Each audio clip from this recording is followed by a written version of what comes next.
All right. Hi, everybody. Welcome to the SalesIntel's show, The Pipeline Pioneers, where our goal is to help the community learn from the experts, from the leaders, from the practitioners as to how to generate the best pipeline. As we know, pipeline is the heart and blood of any company, and generating pipeline, we believe, is a team sport. It's not just the responsibility of a BDR organization or an AE organization or marketing organization. It truly takes a village to build the pipeline that converts into revenue. Today, I am excited to have Kate Erwin with us. Kate, welcome to the show. Thank you so much. It's lovely to be here. Yes, thank you. So, Kate, to start, why don't you tell our listeners, our audience, about you and how, in your role, do you impact the pipeline generation for your business or the businesses that you help? Sure. So yeah, I am mainly a social media manager and executive ghostwriter. I work with a few different agencies, and I also have my own agency, and I help my clients generate pipeline. So I'm thinking about my own pipeline. I'm thinking about pipeline for clients, and also a weird topic, how to generate pipeline on social media, which is not typically like a channel that's super known for being a big pipeline generator. So I'm super excited to talk about how social can impact pipeline and how, like you said, everybody on the team should be involved in that, no matter if they're like more top of funnel people, they should still be thinking about pipeline. So, truly a team sport, right? Generating a pipeline. Truly. Yes, Awesome. absolutely, absolutely. Everyone should be involved. And I think everybody should be involved in social too, to Yeah. be honest. Yeah. Absolutely. Absolutely. So, Kate, last year was tough, right, for lots of companies. Companies didn't hit their revenue targets. The pipelines were not there. When you look back, is there something that jumps out to say, you know what, I made this mistake and I wish I didn't do this? And what is the learning from that? Yes. So last year I was in a very different boat. So I started my agency in July. And so I'm going to think of like before that when I was a head of content at a, B2B SaaS company and what we were doing wrong.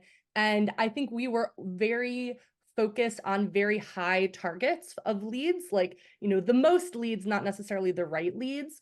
And that obviously failed miserably because we weren't always looking at like what was converting. We were looking at, okay, how many can we get in the funnel? And then not necessarily finding those right people or focusing on those right people.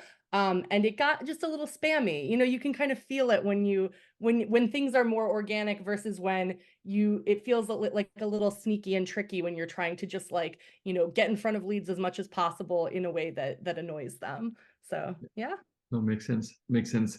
New year is here, right? New budgets, new initiatives. What are you most excited about in 2024? Is there any new experiment or new project or new initiative that you have that you think that it's going to have a biggest impact on pipeline generation?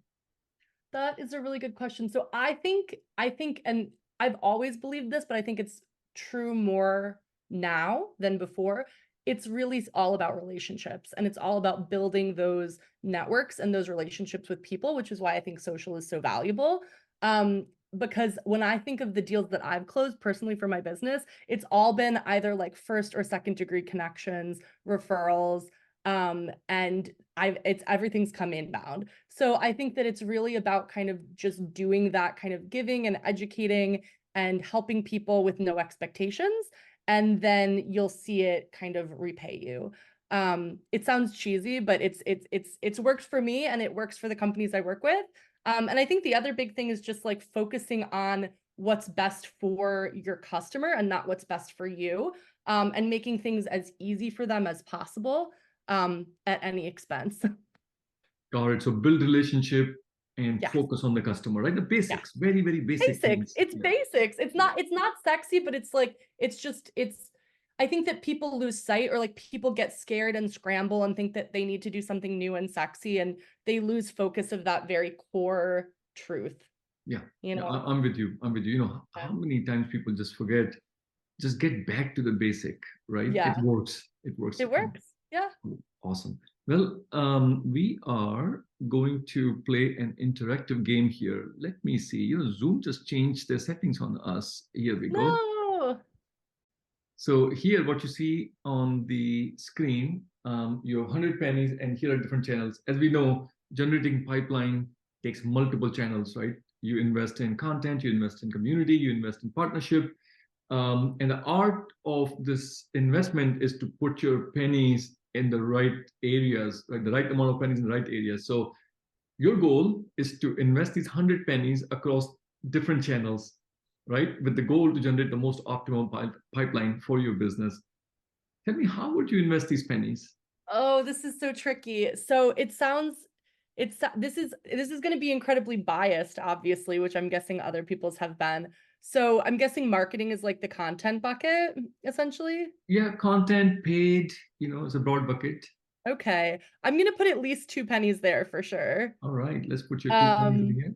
and that's just because I think that when you build the right, especially on the organic side, I would probably say most of it for me would go toward organic, and then boosting whatever works organically. Because to be honest, like that is just going to pay dividends versus like as much as I think sales is very important, I think that like it just requires a lot more effort and continuous effort. And now that everybody has a lot less money, just having sort of a content machine that kind of works for you while you're sleeping is super important. Yeah.